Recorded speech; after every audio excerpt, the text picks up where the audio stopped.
क्या मुसलमान निकाह छोड़कर 7 फेरे लेने लगेंगे, या यूसीसी हमारी पर्सनल लाइफ में कितना दखल देगा, और क्या हिंदू अनगिनत शादियां कर सकते थे, इस्लाम में मौखिक तलाक हो सकता था, कैसे बदले पर्सनल लॉ बोर्ड, और क्या यूनिफॉर्म सिविल कोड के बारे में अम्बेडकर चाहते थे कि शादी भी यूसीसी में आए। ज़्यादातर मुस्लिम सदस्यों ने जोरदार विरोध किया था। यूनिफॉर्म सिविल कोड सीरीज में जो आपका स्वागत है। तो दोस्तों, आज हम जानेंगे कि यूनिफॉर्म सिविल कोड की इस स्टोरी में हिंदू और मुस्लिम पर्सनल लॉ में समय समय के साथ कैसे बदलाव हुए और आज यह किस रूप में मौजूद है। बात है 1889 की। एक चर्चित केस है। महज 10 साल की एक बंगाली लड़की फुलमणी दासी की शादी 30 साल के हरिमोहन से हो गई और सुहागरात के बाद फुलमणी की मौत हो गई और पोस्टमार्टम रिपोर्ट में पता चला कि मौत की वजह जबरन संबंध बनाने से हुई इंजरी से हुआ था। तो हरिमोहन पर रेप का केस दर्ज हुआ और 1890 में कोलकाता सेशन में जो ट्रायल शुरू हुआ था उसके मामले में एक पेच फंस गया, जिसमें दरअसल IPC सेक्शन 375 में पत्नी के साथ की हुई कोई भी सेक्स में रेप नहीं माना जाता था। उस वक्त शादी की न्यूनतम उम्र जो थी 10 साल थी और फुलमणी उस पार कर चुकी थी। इसमें हरिमोहन को सिर्फ 1 साल की सजा हुई और इससे जो है सेक्स की उम्र बढ़ाने का रास्ता खुल गया। तो दोस्तों, इस तरह से जो है आगे की जो बातचीत हम करेंगे कि कैसे हमारे प्राचीन भारत में कानून व्यवस्था वेदों, स्मृति और रीति रिवाजों के आधार पर चलती थी। मध्यकाल में जब मुसलमान भारत आए तो धर्म के साथ अपना लीगल सिस्टम भी लाए। क्रिमिनल मामलों में शरीयत का कानून चलता था और सिविल मामलों के निपटारे के लिए बहुत स्पष्ट नियम होते थे। ज़्यादातर विवाद गांव और समाज में होते थे और साथ ही यह जो है गांव की पंचायत के द्वारा निपटा भी लिए जाते थे। और इसके विपरीत शरीयत कानून बेहद सख्त था। इसमें चोरी के लिए हाथ काट देने ऐसी सजा है और किसी का मर्डर भी दोनों के आपस का विवाद माना जाता था, जिसमें पीड़ित के परिजन चाहे तो मर्डर माफ कर सकते थे या सेटलमेंट कर सकते थे। मुस्लिम लॉ के बहुत बड़े टूरिस्ट फैज ने लिखा है, भारत में इस्लामी लॉ या शरिया अपने प्योर फॉर्म में कभी लागू नहीं किया गया। इसकी शुरुआत होती है अंग्रेजों के आने के बाद। 1765 में ईस्ट इंडिया कंपनी को बंगाल, बिहार, उड़ीसा के रेवेन्यू लाइट्स मिल गए। इससे सिविल मामलों का पूरा प्रशासन ईस्ट इंडिया कंपनी के हाथ में आ गया और वारेन हेस्टिंग्स ने 1772 में गवर्नर जनरल बनते ही एक नया जुडिशियल प्लान और कोर्ट्स बनाने शुरू किए। साथ ही अंग्रेजों ने धार्मिक ग्रंथों का ट्रांसलेशन में लापरवाही भी की। अंग्रेजों ने दावा किया कि अब हिंदुस्तानियों के बीच में जो भी विवाद होंगे उसका समाधान हम करेंगे। अब सवाल उठा कि फैसलों का आधार क्या होगा। अंग्रेजों ने तय किया कि क्रिमिनल मामले में फिलहाल शरीयत के आधार पर ही तय होंगे और सिविल मामलों को निपटाने के लिए अलग अलग धर्मों के लीडर्स का सहारा लिया जाएगा। मुसलमानों में विवाद होने पर उलमाओं से राय ली जाती थी और हिंदुओं में विवाद होने पर पंडितों से बात की जाती थी। हिंदू और मुस्लिम का आपस में झगड़ा हुआ तो डिफेंड यानी जिस पर आरोप लगा है वो जिस धर्म का है उसके मुताबिक तय होगा। धर्म एक होने के बावजूद लोगों के रीति रिवाजों में बड़ा फर्क था। इससे अंग्रेज कंफ्यूज हो जाते थे। 18वीं सदी जाते जाते अंग्रेजों ने हिंदू लॉ और मुस्लिम लॉ का कोडिफिकेशन करना शुरू किया। इसके लिए मुस्लिमों और हिंदुओं के धार्मिक ग्रंथों के ट्रांसलेशन का प्रोजेक्ट शुरू किया। इसमें इस्लाम के लिए अंग्रेजों ने हनफी कानून की किताब अल हियादा का ट्रांसलेशन करवाया। इसी तरह हिंदू लॉ के लिए हिंदू स्मृति और वेदों का ट्रांसलेशन कराया है। ट्रांसलेटर चार्ल्स हैमिल्टन को अरबी नहीं आती थी, इसलिए पहले अरबी का फारसी में अनुवाद कराया गया, फिर फारसी से अंग्रेजी में। और अल हियादा का बहुत सी बात गलत ट्रांसलेट कर दी गई। इसका दूसरा संस्करण आया तो पब्लिशर ने कंटेंट छोटा करने के लिए खुद ही बहुत सारी बातें हटा दी। इसलिए मैं कहता हूँ कि अंग्रेज ने किसी मुस्लिम ग्रंथ को फॉलो नहीं किया बल्कि नया ग्रंथ ही क्रिएट कर दिया। इसी के आधार पर फैसला होने लगी और क्रिमिनल लॉ का कोडिफिकेशन और हिंदू लॉ में दखल, यह जो है इसकी शुरुआत करीब 1828 में Lord William Bentinck governor general बने, उस वक्त भारत में सती प्रथा का चलन था, जिसमें पति की मौत के बाद विधवा को पति की चिता के में जलना होता था। राजा राम मोहन राय जैसे कुछ समाज सुधारक इसे रोकने का प्रयास कर रहे थे। 19वीं सदी तक भारत में सती प्रथा का चलन था। 1829 में लॉर्ड बेटिक सती प्रथा उन्मूलन अधिनियम लेकर आए और 1834 में भारत में पहला लॉ कमीशन बनाया और इसके अध्यक्ष लॉर्ड मैकाले थे। मैकाले ने पीसी का पहला ड्राफ्ट बनाया। मैकाले ने आईपीसी का पहला ड्राफ्ट बनाया। इसके अलावा उन्होंने लेक्स लाइस यानी पूरे देश के लिए एक जैसे कानून का सुझाव दिया। 1853 में एक चार्टर एक्ट आया और दूसरा लॉ कमीशन बना। इस लॉ कमीशन के अध्यक्ष थे सर जॉन रोमेली।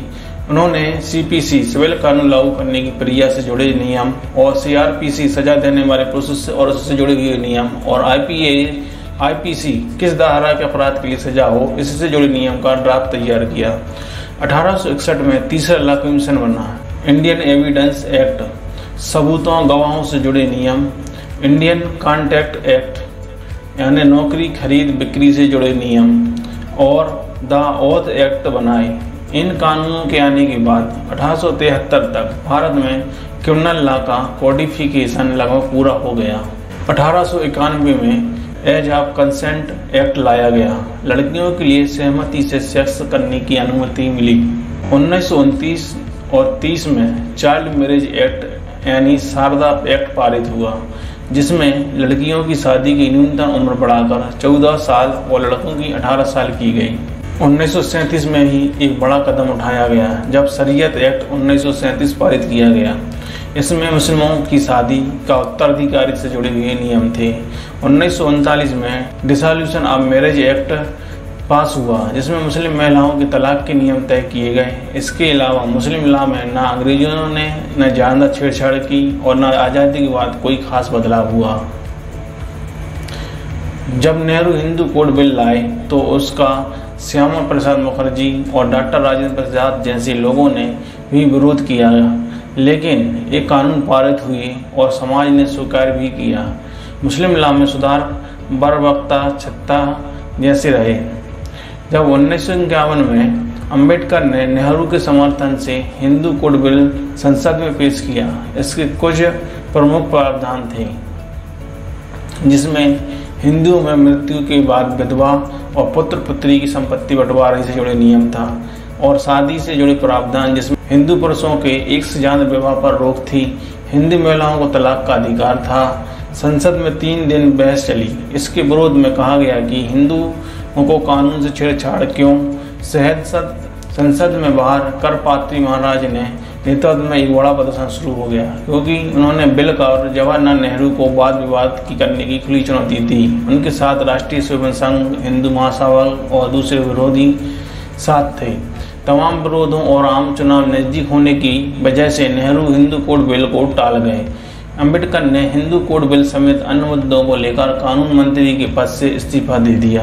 हालांकि बाद में नेहरू ने 1995 और 1998 के बीच हिंदू कोड बिल में प्रावधानों के हिस्से पारित करा लिए, जैसे Hindu marriage act 1955, Hindu section act 1956, Hindu minority guardianship act 1956, Hindu adoption and multi nation act 1956।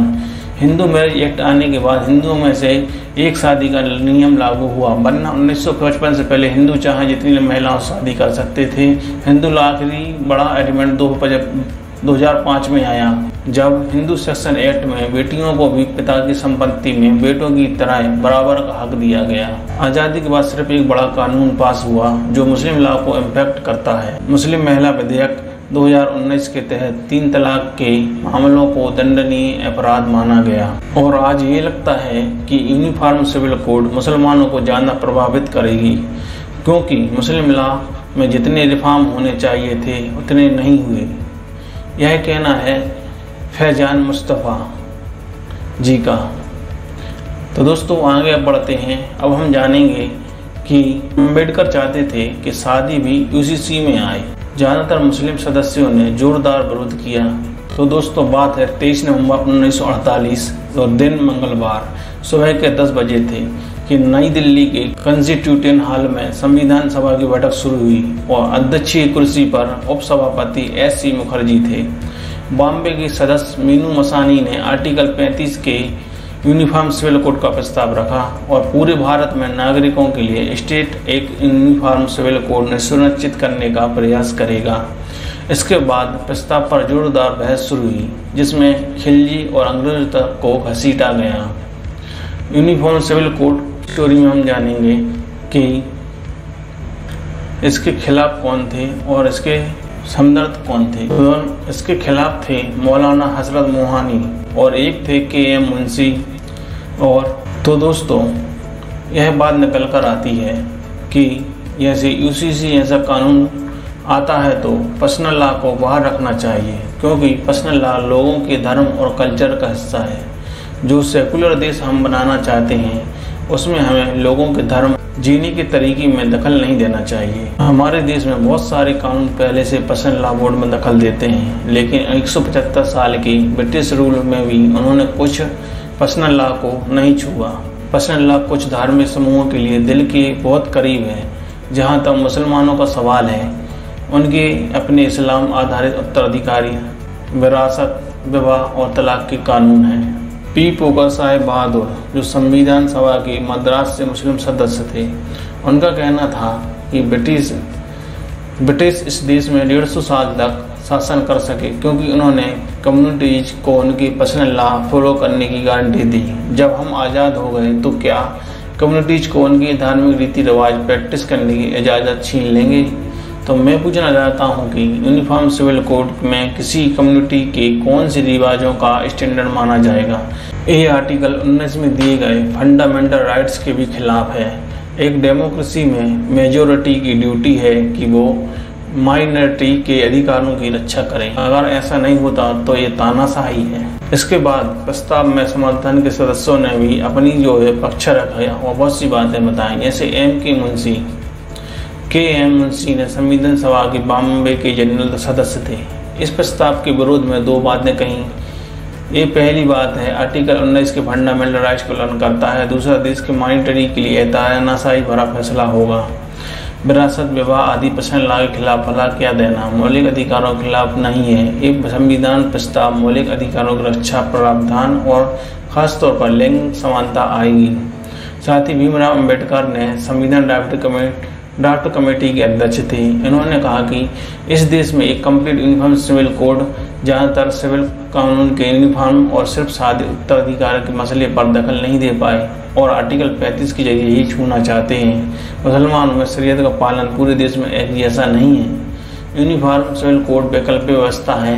यह अपने चरित्र के आधार पर नीति निर्देशक सिद्धांत होगा और इसी वजह से राज्य तत्काल यह प्रावधान लागू करने के लिए बाध्य नहीं है। राज्य जब उचित समय समझें तब लागू करें। हमारे संविधान निर्माताओं को एहसास था कि धर्म पुराने हैं, धर्मों की जेंडर जस्टिस नहीं है और औरतों के साथ न्याय नहीं होता। ऐसे कानून में बदलाव हो ताकि लैंगिक समानता लाई जा सके। और इसी संबंध में संविधान सभा ने यूनिफॉर्म सिविल कोड पर बहस चल रही थी। इस बहस के बाद यूनिफॉर्म सिविल कोड पर संविधान सभा की वोटिंग हुई और यूनिफॉर्म सिविल कोड का संविधान के आर्टिकल 44 के तहत डायरेक्टर प्रिंसिपल में डाल दिया गया।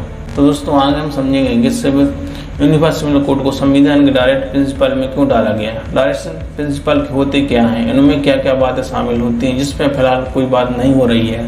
तो दोस्तों, आज यूनिफॉर्म सिविल कोड की इतनी चर्चा हो गई है कि आखिर इससे क्या बदल जाएगा। यहाँ तक इस दिमाग में यही बात होगी कि यूनिफॉर्म सिविल कोड बेसिक बातें जान लें। पहले मसलन सिविल क्रिमिनल कानून क्या होते हैं, अगर अलग अलग धर्मों के अलग अलग पर्सनल लॉ क्यों हैं, यूनिफॉर्म सिविल कोड क्या है, निजी मामलों में कितना दखल देगा। तो दोस्तों, यूनिफॉर्म सिविल कोड कैसा होगा, इस पर अभी भी कोई ड्राफ्ट जारी नहीं हुआ है। यूनिफॉर्म सिविल कोड का मकसद पर्सनल लॉ बोर्ड रिफॉर्म होना चाहिए, लेकिन इसमें अपवाद रखने पड़ेंगे। यानी अगर हमें अपने नागालैंड के नागाओं से वादा किया है कि हम उनके रीति रिवाजों और परंपराओं में हस्तक्षेप नहीं करेंगे, या आदिवासियों से वादा किया है तो हम वो वादा निभाना होगा। तो दोस्तों यूसीसी में रीति रिवाजों और परंपराओं का ध्यान रखना जरूरी है। यूसीसी में 3 तरह से लाया जा सकता है। पहला, नया कानून बने। दूसरा, कानून को सुधार हो। तीसरा, कानून का आपस में तालमेल बढ़ा दें। सबसे अच्छा तरीका है कि इसे एक साथ नहीं किस्तों में लाया जाए। 21वीं विधि आयोग ने भी ऐसी सिफारिश की थी। यूसीसी पर एक एक्सट्रीम पोजीशन लेना गलत है। यूसीसी में रीति रिवाजों और परंपराओं का ध्यान रखना बहुत जरूरी है। परंपराओं को कानून के दायरे में एक लिमिट तक ही बांधा जा सकता है, इसलिए यूनिफॉर्म सिविल कोड बगैर एक्सप्रेशन या छूट के लाना संवैधानिक डिजास्टर होगा। अगर यूसीसी के कस्टमर्स को पूरी तरह से न लागू किया गया तो फिर किस काम का। संविधान की जो 3 बुनियाद है, कानून का शासन, भेदभाव न हो, बराबरी का अधिकार हो, इसी से ही ध्यान रखकर पर्सनल लॉज में सुधार करना चाहिए। यूनिफॉर्म सिविल कोड का पहला ठोस कदम होगा। किसी समाज में किस तरह की और कैसे कैसे रीति रिवाज है, इसका डॉक्यूमेंटेशन नहीं है। सरकार को पता भी नहीं है कि हिंदू समाज में कहीं सप्तपदी होती है, कहीं 5 फेरे होते हैं, तो कहीं सिर्फ महिलाओं को अदला बदली से ही शादी हो जाती है। जो यूनिफॉर्म सिविल कोड लाया है तो उसमें बहुत सी वैसी जरूरतें होनी चाहिए, जैसे कि शादियों का रजिस्ट्रेशन हो, हिंदू लॉ से हुई ज़्यादा शादी रजिस्ट्रेशन ही नहीं कराया जाता। इसी तरह तलाक के आधार हो। इस्लाम में तलाक के जरिए मुस्लिम महिलाओं को तलाक का अधिकार है, लेकिन भारत में अभी तक ठीक तरीके से लागू नहीं हो सका। यूनिफॉर्म सिविल कोड आज की ज़रूरतों के हिसाब से आए। ये ना हो कि हमारी स्मृतियों में ऐसा लिखा है कि धर्म ग्रंथ में ये कहा गया है, ये संविधान के अनुरूप आना चाहिए, इसलिए ये नहीं कहा जाने कि यूनिफॉर्म सिविल कोड सिर्फ मुसलमानों के लिए है। तो दोस्तों आज का वीडियो आपको कैसे लगा, हमें आप इस वीडियो पर कमेंट करिए, लाइक कीजिए, इस वीडियो को शेयर कीजिए, साथ ही हमारे चैनल को सब्सक्राइब कीजिए। आप लोगों का इस चैनल को देखने के लिए धन्यवाद। जय हिंद, जय भारत।